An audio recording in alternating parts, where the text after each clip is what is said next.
পরিস্থিতি যাদবপুরের হয়েছে তাতে যাদবপুরের মানুষ তিতিবিরক্ত। মানুষ অপেক্ষায় রয়েছে পরিবর্তনের। এই লড়াইটা বিজেপি তৃণমূল নয়, এই লড়াইটা তৃণমূল ভার্সেস বাংলার মানুষ। জনসংযোগ চলছে দিদি, জনসংযোগ চলছে, কেমন সাড়া পাচ্ছেন? খুব ভালো, অভূতপূর্ব সাড়া। আসলে যে পরিস্থিতি যাদবপুরের হয়েছে তাতে যাদবপুরের মানুষ তিতিবিরক্ত। তারা 34 বছরের মিথ্যে প্রতিশ্রুতি, এটা করতে হবে, দিতে হবে, এটা হবে, তারা বারংবার বলেছে। গরিবের ঘাম বোঝে নাকি বাম। তারপর দেখা গেছে যে একের পর এক পরিযায়ী হয়ে বাইরে চলে যাওয়া, একটার পর একটা কলকারখানা বন্ধ। আমরা দাঁড়িয়ে রয়েছি সুকান্ত সেতুর মুখে, এদিকে অন্নপূর্ণা, ডাবর, বেঙ্গল ল্যাম্প, একটার পর একটা কারখানা বন্ধ হয়ে গেছে। হাজার প্রতিশ্রুতির পরেও সেই কারখানাগুলো খোলা সম্ভব হয়নি এবং সেই কারখানায় যারা কাজ করতেন তারা মুখ নিচু করে কাঁধে ব্যাগ নিয়ে, তারা ধূপ লজেন্স নিয়ে ট্রেনে ফেরি করতে হয়েছে। এই যে 34 বছরের বন্ধ্যাত্ব এবং তার সঙ্গে সঙ্গে এই 14 বছরের যে সন্ত্রাস, যে চূড়ান্ত দুর্নীতি, যে ধরনের আচার আচরণ, তাতে মানুষ তিতিবিরক্ত। ফলে আমরা জানি মানুষ অপেক্ষায় রয়েছে পরিবর্তনের। 2011 সালে একবার যাদবপুর এই সুকান্ত সেতু, এই গোলপাড় থেকে গড়িয়া মিছিল গেছিল বামেদের, লাল পতাকা, হাজারো লাখো কণ্ঠের স্লোগান। সেদিন কেউ ভাবতে পারেনি মানুষের ভেতরে ভেতরে ক্ষোভ, সেই ক্ষোভের উদ্গীরণ আমরা দেখেছিলাম ইভিএমে। তাই 2011 সালে হেরে গিয়েছিলেন প্রাক্তন মুখ্যমন্ত্রী বুদ্ধবাবু এই যাদবপুর কেন্দ্র থেকে। কারণ মানুষ বুঝেছিল, মানুষের অভ্যন্তরে তারা বুঝতে পেরেছিল যে একটা নতুন ভোরের অপেক্ষা করছে। কিন্তু গত 14 বছর ধরে সেই ভোর যে আসলে ভোর নয়, সেটা যে আসলে আবছা অন্ধকার, সেটা মানুষ বুঝতে পারেনি। তাই গত 14 বছর, গত 34-এ যারা আগুনে পড়েছে, গত 14 বছর তারা গরম তাওয়ায় তাদের ভাজা হয়েছে। মানুষ অপেক্ষায় রয়েছে। আমরা জানি দুর্নীতি মুক্ত, সন্ত্রাস মুক্ত, ভয় মুক্ত যাদবপুর গড়ে তোলবার জন্য আমি সর্বরী মুখার্জি ভারতীয় জনতা পার্টির প্রার্থী হিসেবে আমি দৃঢ় প্রতিজ্ঞ এবং অঙ্গীকারবদ্ধ যাদবপুরের প্রতিটি মানুষের কাছে। কতটা ভোটে জিতবেন মনে হচ্ছে?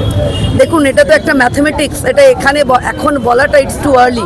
কিন্তু এটুকু আপনাদের বলতে পারি, ভারতীয় জনতা পার্টি আবির খেলবে যাদবপুরে, এটা 100% নির্ণয় করে তুলেছে যাদবপুরের মানুষ। এই লড়াইটা তৃণমূল ভার্সেস মানুষ, এই লড়াইটা বিজেপি তৃণমূল নয়, এই লড়াইটা তৃণমূল ভার্সেস বাংলার মানুষ।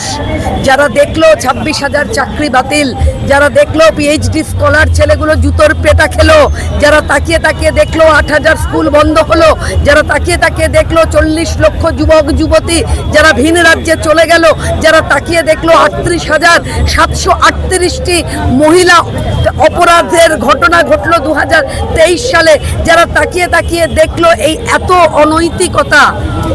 এই লড়াই মানুষের লড়াই তৃণমূলের বিরুদ্ধে। তাই আমরা নিশ্চিত বিজয় উৎসব এখানে হবে। সংখ্যাটা আরও পরে আপনাদের সঙ্গে নিশ্চয়ই আলোচনা করা হবে।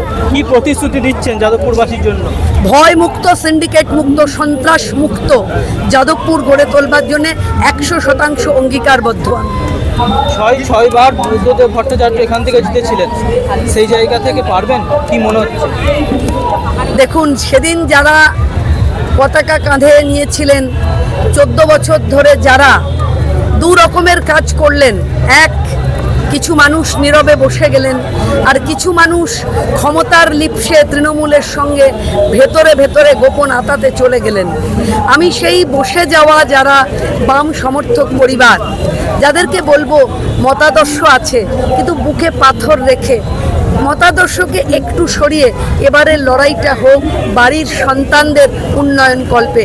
হয়তো আপনাদেরকে কেউ বলবে এরা বিজেপি, এরা সাম্প্রদায়িক, তাদের ঘুরে দাঁড়িয়ে মেরুদণ্ড সোজা রেখে বলবেন যে একটু সাম্প্রদায়িকতার রং গায়ে লাগুক, কিন্তু আমার ছেলেটা মাথা উঁচু করে বাঁচবে, আমার ছেলেটা আমার কোলেই থাকবে, আমার ছেলেকে ভিন রাজ্যে যেতে হবে না, আমার মেয়েটা মাথা উঁচু করে কাজ থেকে বাড়ি ফিরবে, এই উন্নয়ন যারা করবে তাদের নাম ভারতীয় জনতা পার্টি। তাই আমার সমর্থন তাদের সঙ্গে থাকবে। এই অনুরোধটুকু আমি সমস্ত বাম সমর্থক পরিবারের কাছে বলবো, আসুন এই লড়াইটা হোক সন্তানদের ভবিষ্যতের কথা ভেবে, এই লড়াইটা হোক আগামী প্রজন্মের উন্নয়নের কথা ভেবে। সেক্ষেত্রে মতাদর্শ যদি একটু সরানো থাকে, আর মতাদর্শের লড়াই আবার হবে। যেখানে গণতন্ত্র সেখানেই মতাদর্শ। বাংলাদেশে কোনো গণতন্ত্র নেই, মতাদর্শও নেই। আপনারা পারেন না বাংলাদেশে লাল পতাকা নিয়ে র্যালি করতে। সুতরাং মতাদর্শকে প্রতিষ্ঠা করবেন, কিন্তু আগে গণতন্ত্র প্রতিষ্ঠা হোক। গণতন্ত্রের পুনঃপ্রতিষ্ঠা হোক এই বাংলায় এবং যাদবপুরে। আমরা মতাদর্শ নিয়ে আবার লড়াইটা লড়ে নেব।